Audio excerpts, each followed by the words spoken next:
went through what's called the Dark Ages. And during the Dark Ages, which was from 500 to 1500 AD, the scriptures were banned and burned. According to Rome Corrupted Christianity WordPress.com. I'll tell it like it is. So I have an article, a time when the Bible was banned and burned by the apostate Christian church. And you can go to Luke 18 while I read this. Praise the mighty Yah. A time when the Bible was banned and burned by the apostate Christian church. Many people are unaware of the fact that there was a long period of time when the Church of Christendom forbid the reading of the Bible. Not only did she forbid the reading of the Bible, but she also forbid having possession of a Bible in one's own home.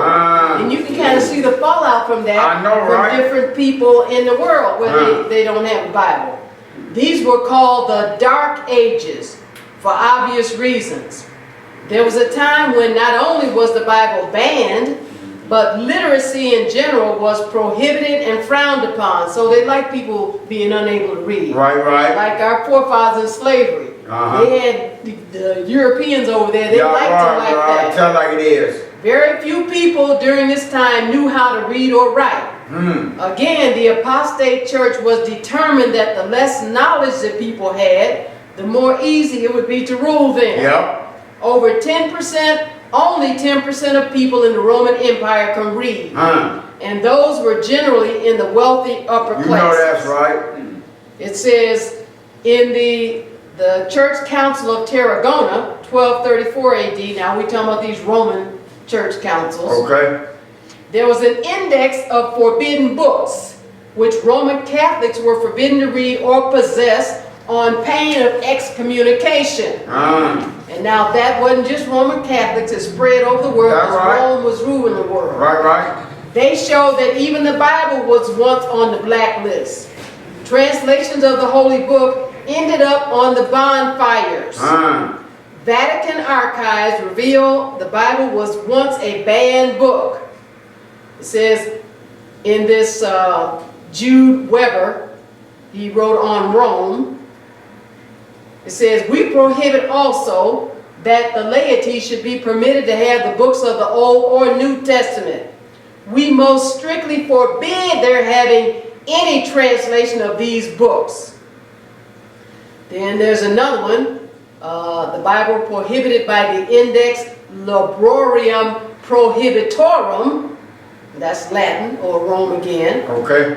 Pope Pius IV had a list of the forbidden books compiled and officially prohibited them in the Index of Trent. Now you know the Council of Trent, dealing with the Catholics again. That was 1559 AD.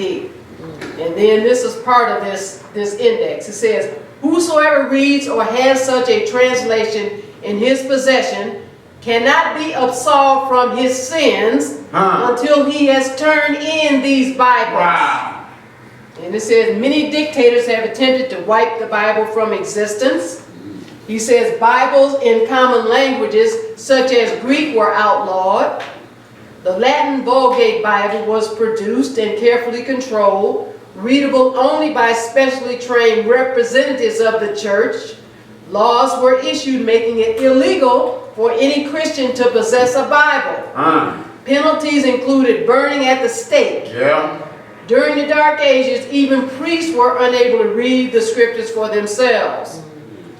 The Roman Catholic Church has traditionally suppressed, opposed, and forbidden the open use of the Bible.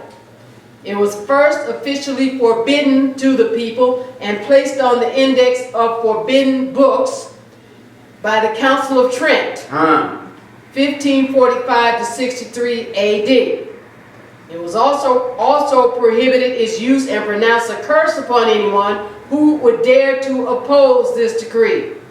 Many popes have issued decrees forbidding Bible reading in the common language of the people. Book burnings, which included Bibles, were common after 1521 AD. Sometimes the translators and publishers themselves were also burned. Possession of the Bible became criminal offenses and often resulted in the execution of the accused. There are cases on record of people executed by order of church for the crime teaching their children the Lord's Prayer or the 10 Commandments. All right, so burned at the stake for owning the Bible. Owning the Bible in English or even quoting scripture in English meant death for countless men and women of God. It says, so today many people take the Bible for granted. They ridicule those of us who search the scriptures for truth. I know, right? Who cares? And many of them make fun of us and say that we should not take the Bible so seriously. And he said the apostles and early Christians died for their belief in the Bible's laws and principles. So it says, hey, he said, I'm going to take it seriously. That's right. Praise.